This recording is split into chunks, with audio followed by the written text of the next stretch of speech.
ನಮಸ್ಕಾರ ಸ್ನೇಹಿತರೆ, ಹೇಗಿದ್ದೀರಾ? ಎಲ್ಲರೂ ಚೆನ್ನಾಗಿದ್ದೀರ ಅಂತ ಭಾವಿಸ್ತಾ ಇದ್ದೀನಿ. ಒಂದು ಸಣ್ಣ ಅಪ್ಡೇಟ್ಸ್ನ ಹಾಕಿದ್ದೆ ಚಾನಲಲ್ಲಿ.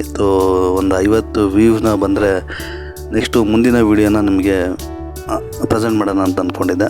ನೀವು 70 ಜನದವರೆಗೂ ವೀಕ್ಷಣೆ ಮಾಡಿದ್ದೀರಾ. ಧನ್ಯವಾದಗಳು ಒಂದು ಸಣ್ಣ ಯೂಟ್ಯೂಬರ್ನ ಸಪೋರ್ಟ್ ಮಾಡಿರೋದಕ್ಕೆ. ಸ್ನೇಹಿತರೆ, ನೀವು ನೋಡ್ತಾ ಇರೋಂಥ ಸ್ಥಳ ಏನಿದೆ, ಒಂದು ಕಾಲದಲ್ಲಿ ವೈಭವದಿಂದ ಆಳಿದ ರಾಜಮನೆತನದ ರಾಜಧಾನಿಯಾಗಿತ್ತು. ಹಾಗೆ ಕರ್ನಾಟಕದ ಶಿಲ್ಪಗಳ ತವರೂರು ಅಂತ ಹೇಳ್ತಾರೆ. ನೀವು ನೋಡ್ತಾ ಇರ್ಬೋದು ಈ ಒಂದು ಐಡಲ್ಗಳನ್ನ. ಯಾವ ಪ್ಲೇಸು ಅಂತ ನಿಮ್ಗೆ ಆಲ್ರೆಡಿ ಗೆಸ್ ಆಗಿದೆ ಅಂತ ಅಂದ್ಕೊತೀನಿ.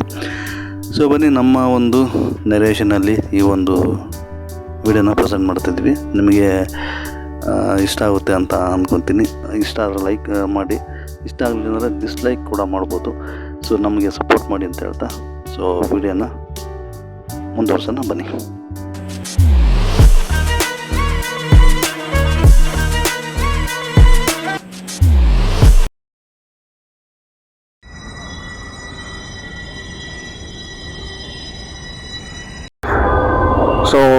ಗಜಾನ ನನಗೆ ಕೈ ಮುಗಿಯೋದ್ರ ಮುಖಾಂತರ ನಮ್ಮ ಮೊದಲನೇ ಟ್ರಿಪ್ಪು ನಾವು ಸ್ಟಾರ್ಟ್ ಮಾಡ್ತಾ ಇದ್ದೀವಿ.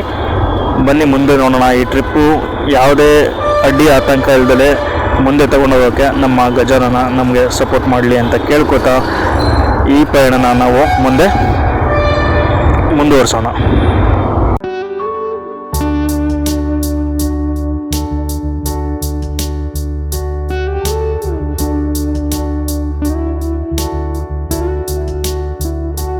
ಹಾಸನದ ಮುಖ್ಯ ರಸ್ತೆಗೆ ಜಾಯ್ನ್ ಆದು ಕುಣಿಗಲ್ ಹತ್ರ ಬರ್ತಾ ಒಂದು ಸಣ್ಣ ಸ್ಟಾಪ್ ಹಾಕೋದು. ಹಸಿರಾಗಿರೋಂಥ ತೆಂಗಿನ ತೋಟಗಳು, ಹೊಲಗಳನ್ನ ನೋಡಿ ನಾವೇ ಕಳೆದೋದು ಅಂತಲೇ ಹೇಳ್ಬೋದು. ವೆದರು ಕೂಡ ತುಂಬಾ ಪ್ಲೆಸೆಂಟಾಗಿ ಮತ್ತು ಕೂಲಾಗಿತ್ತು. ಬಟ್ ಇದೇ ವೆದರ್ ಸಿಗಬೇಕು ಅಂತಲೇ ನಾವು ಚಿಕ್ಕಮಂಗ್ಳೂರಿಗೆ ಹೋಗ್ತಾ ಇರೋದು. ಅದು ಇಲ್ಲಿಂದನೇ ಸಿಗ್ತಾ ಇದೆ. We are enjoying that. ಮುಂದೆನೂ ಚೆನ್ನಾಗಿರುತ್ತೆ ಅಂತ ಒಂದು ಹೋಪ್ ಇದೆ.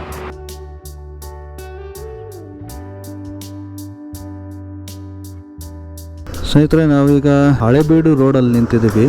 ವೆದರ್ ಒಂಥರ ಕೂಲಾಗಿ ರೈಡ್ ಮಾಡೋಕ್ಕೆ ಒಳ್ಳೆ ಸೂಪರ್ ಆಗಿದೆ. ಏನಪ್ಪ ಇದು, ಕಬ್ಬ ಅಥವಾ ಎಲ್ಲ ಏನಿದೆ, ಮುಸ್ಕಿನ ಜೋಳ ಬಿಡಿಸ್ತಾ ಇರೋದು.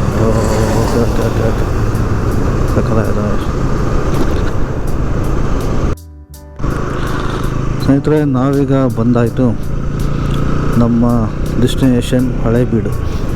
ಒಳಗಡೆಗೆ ಬಂದಿದ್ವಿ. ಈಗ ಪಾರ್ಕಿಂಗ್ ಹುಡುಕಿ ಪಾರ್ಕಿಂಗ್ ಹಾಕ್ಬಿಡೋಣ.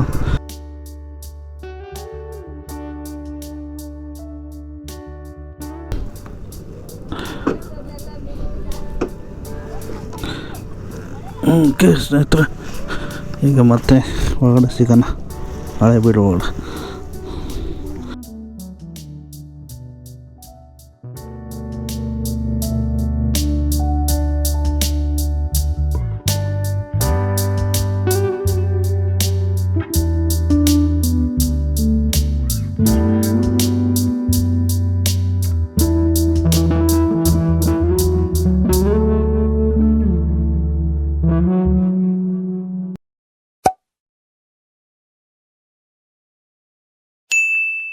ಹಳೇಬೀಡು ಬಂದು ಹಾಸನ ಜಿಲ್ಲೆಯಲ್ಲಿ ಇದೆ.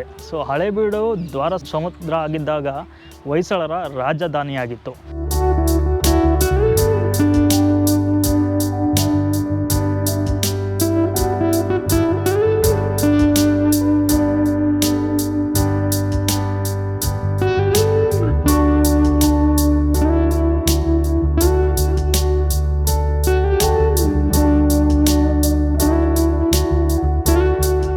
ಆವತ್ತಿನ ಕಾಲದಲ್ಲಿ 11 ರಾಜರಿಂದ ಆಳ್ವಿಕೆ ಮಾಡಲ್ಪಟ್ಟ ಈ ಒಂದು ಹಳೇಬೀಡು ಏನಿದೆ, ಅದು ಕಾಲಕ್ರಮೇಣ ಇನ್ವೇಡರ್ಸ್ ಅಂದರೆ ಆಕ್ರಮಣಕ್ಕೆ ಒಳಗಾಗಿ ಇದು ದ್ವಾರ ಸಮುದ್ರದಿಂದ ಹಾಳಾದ ಬೀಡಾಯಿತು. ಮತ್ತು ಹಾಳಾದ ಬೀಡು ಜನರ ಮಾತಿನಲ್ಲಿ ಹಳೇಬೀಡಾಗಿ ಪ್ರಸ್ತುತಿ ಆಗಿದೆ.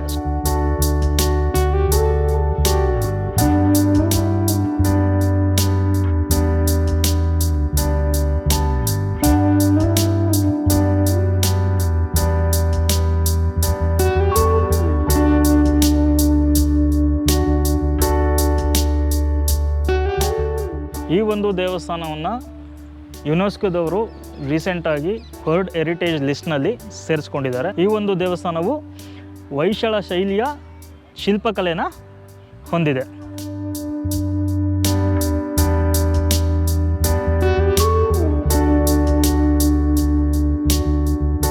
ಹಳೇಬೀಡನ್ನು ಜಕಣಾಚಾರ್ಯವರು ಸುಮಾರು 80 ವರ್ಷಗಳ ಕಾಲ ಕೆತ್ತಿ ಇಂಥ ಒಂದು ಅದ್ಭುತವಾದಂಥ ದೇವಸ್ಥಾನವನ್ನು ಮಾಡಿದರು ಅಂತ ಪ್ರತೀತಿ ಇದೆ.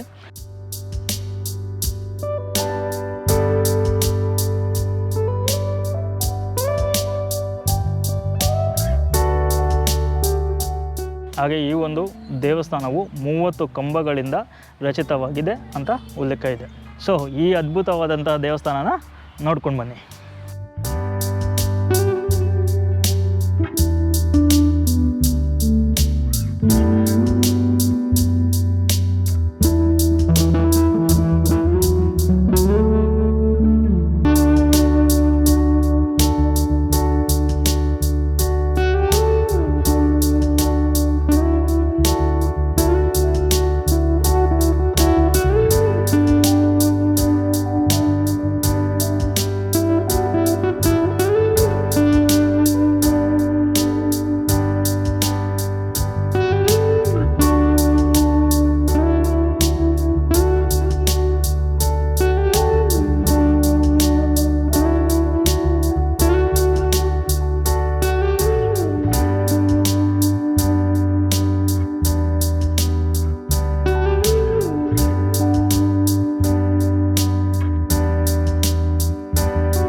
ಸ್ನೇಹಿತರೆ, ಹಳೇಬೀಡನ್ನೆಲ್ಲ ನೋಡಿಕೊಂಡು ಬಂದಮೇಲೆ ನಿಮಗೆ ಸುಂದರವಾದ ಒಂದು ಪಾರ್ಕ್ ಇದೆ.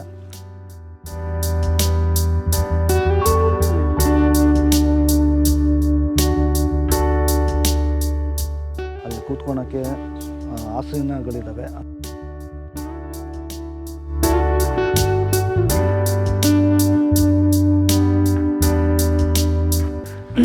ಅದೇ ಒಂದು ಪಾರ್ಕಲ್ಲಿ ನಿಮಗೆ ಒಂದು ನಂದಿ ವಿಗ್ರಹ ಕೂಡ ಇದೆ.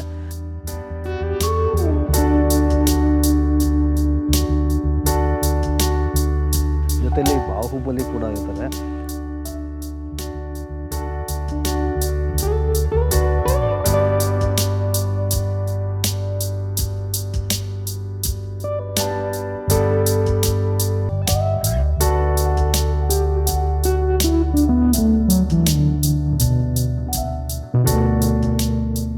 ಸೊ ಅದೆಲ್ಲ ನೋಡ್ಕೊಂಡಾದ್ಮೇಲೆ ನೀವು ಚೇರ್ಗಳ ಮೇಲೆ ವಿರಂಬಿರಿಸುತ್ತಾ ನೀವು ಸುಂದರವಾದ ದ್ವಾರ ಸಮುದ್ರನ ಎಂಜಾಯ್ ಮಾಡ್ಬೋದು.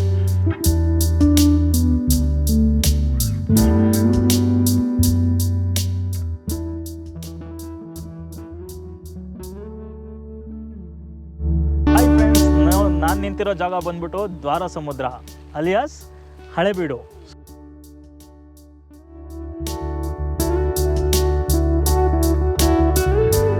ಆದರೆ ಹಳೇಬೀಡು ಅನ್ನೋ ಹೆಸರು ನಮ್ಮೆಲ್ಲರಿಗೂ ಪರಿಚಿತ ಆಗಿರುತ್ತೆ. ಆದರೆ ದ್ವಾರ ಸಮುದ್ರ ಅನ್ನೋ ಹೆಸರು ಬಂದ್ಬಿಟ್ಟು ಹಳೇಬೀಡಿನ ಒಂದು ಹಳೆಯ ಹೆಸರು.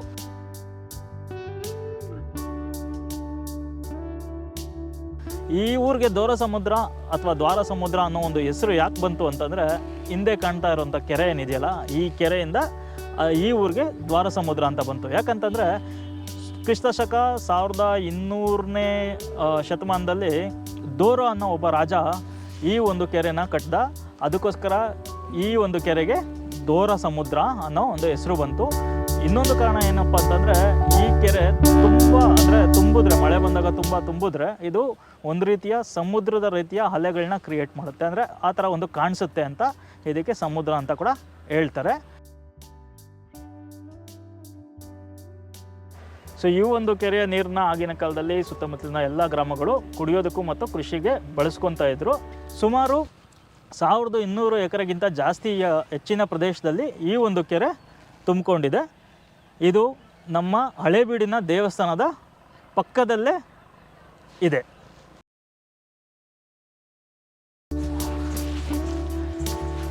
ಓಕೆ, ಹೇಗಿತ್ತು? ಸೂಪರ್ ಆಗಿತ್ತು.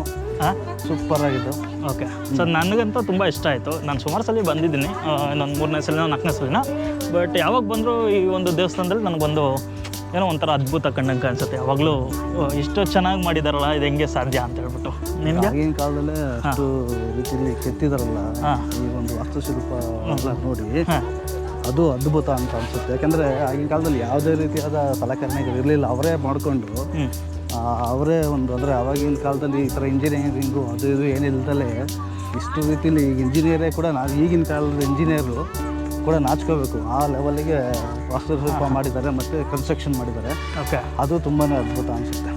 ಅದೇ ಆ ವಾಸ್ತುಶಿಲ್ಪ. ಹಾಗೆ ಈ ಸರೌಂಡಿಂಗು ಇದು ಮಾಡಿದಾರಲ್ಲ, ಒಂದು ಪಾರ್ಕ್ ಆಗಲಿ, ಆ ಒಂದು ಕೆರೆ, ಆಮೇಲೆ ಅಲ್ಲಿಟ್ಟಿರುವಂಥ ಐಡಲ್ಗಳಾಗಿರಲಿ, ಒಳಗಡೆ ಇರೋ ದೇವಸ್ಥಾನ, ಎಲ್ಲದನ್ನು ನೋಡಿದಾಗ ಸೊ ಇಷ್ಟು ಈ ಒಂದು ಅದ್ಭುತವಾಗಿ ಸೆಟಪ್ ಮಾಡ್ಬೋದಾ ಅನ್ನೋದು ಒಂದು ವಿಸ್ಮಯ ಅನ್ಸಲ್ವಾ? ಸ್ಪೆಷಲ್ ಪ್ಲೇಸಸ್ ಅಂತ ಅಂತಾರಲ್ಲ, ವಿಶೇಷವಾದ ಜಾಗಗಳು ಅಂತಾರಲ್ಲ, ಅದಕ್ಕೆ ಇವು ವಿಶೇಷವಾದ ಜಾಗಗಳು. ಎಲ್ಲ ಕಡೆನೂ ಈ ಥರ ಸಿಗಲಿಕ್ಕೆ ಸಾಧ್ಯನೇ ಇಲ್ಲ. ಯಾಕೆಂದರೆ ವಿಶೇಷವಾದ ಜಾಗದಲ್ಲೇ ವಿಶೇಷ ಸಿಗೋದು. ಹೌದು, ಓಕೆನಾ? ಎಲ್ಲ ಕಡೆನೂ ಸಿಕ್ಬಿಟ್ರೆ ವಿಶೇಷನೇ ಇರಲ್ಲ ಅಲ್ಲಿ, ಅದು ಎಲ್ಲ ಬರೀ ಶೇಷ ಆಗಿಬಿಡ್ತದೆ. ಆದರೆ ಇನ್ನೊಂದು ತುಂಬ ಅಮೇಝಿಂಗ್ ಏನಂತಂದರೆ, ಇಷ್ಟು ಇನ್ವೇಡ್ ಆಗಿದೆ, ಎಷ್ಟು ಜನ ಬಂದು ಆಕ್ರಮಣ ಮಾಡಿದ್ದಾರೆ, ಏನೇನೋ ಆಗಿದೆ ಇಲ್ಲಿ, ನಮಗೆ ಗೊತ್ತಿಲ್ಲ ಅದೆಷ್ಟು ಇದಾಗಿದೆ ಯಾವ ಥರ ಅಂತ. ಬಟ್ ಅಷ್ಟು ಇದಾದ ಮೇಲೂ ಕೂಡ ಇವತ್ತು ಇಷ್ಟು ಚೆನ್ನಾಗಿ ಕಾಣಿಸ್ತಿದೆ. ಇನ್ನು ಅದೆಲ್ಲ ಆಗದೆ ಹೋಗಿದ್ರೆ ಇನ್ನೆಷ್ಟು ಚೆನ್ನಾಗಿ ಕಾಣೋದು. ಸೊ ನೀವೇನಾದರೂ ಹಳೆಬೀಡಿಗೆ ಬಂದು ನೋಡಿದರೆ ನಿಮ್ಗೆ ಹೆಂಗೆ ಅನಿಸ್ತು ಈ ಹಳೆಬೀಡು ಅನ್ನೋದನ್ನ ನಮಗೆ ಕಮೆಂಟ್ ಮಾಡಿ ತಿಳಿಸಿ. ಅಥವಾ ಹಳೆಬೀಡಿಗೆ ಬಂದಿಲ್ಲ ಅಂತಂದರೆ ದಯವಿಟ್ಟು ಪ್ಲ್ಯಾನ್ ಮಾಡ್ಕೊಳ್ಳಿ, ಹಳೆಬೀಡಿಗೆ ಬನ್ನಿ.